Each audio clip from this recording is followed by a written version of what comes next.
আধুনিকতার ছোঁয়ায় হারাতে বসেছে গ্রাম বাংলার ঐতিহ্যবাহী ঘোড়ার গাড়ি। এখন এই ঘোড়ার গাড়ির দেখা মেলা দুষ্কর। তবে পুরনো ঐতিহ্যকে ধরে রাখতে ঈশ্বরগঞ্জ উপজেলায় ঘোড়ার গাড়ির জনপ্রিয়তা দিন দিন বৃদ্ধি পাচ্ছে। নির্বাচন কিংবা বিয়েতে ঘোড়ার গাড়ির কদর বাড়তে শুরু করেছে। এই ঘোড়ার গাড়ি চালিয়েই হারুনুর রশিদ নামে একজন মাসে আয় করছেন 50,000 টাকা।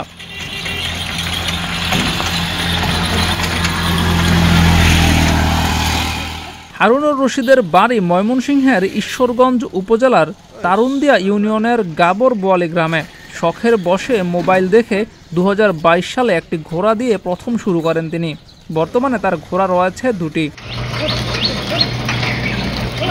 যান্ত্রিকতার এই যুগে ঘোড়ার গাড়ির কদর কেমন, এই বিষয়ে হারুনুর রশিদ বলেছেন, গাড়িটা আমি কিনছি, একটা ঘোড়া দিয়ে সংগ্রহ করছি, আল্লাহর রহমতে দুইটা ঘোড়া দিয়ে আমি গাড়িটা চালাইতেছি।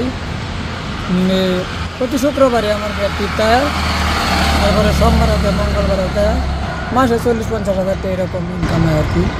অনেক লাভবান। আমি একটা দায়িত্ব ছিলাম, অন্য দুইটা করছি।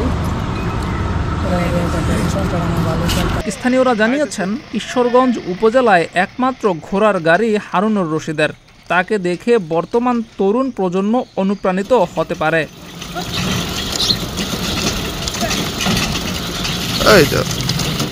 জিয়াউর রহমান, প্রতিদিনের বাংলাদেশ।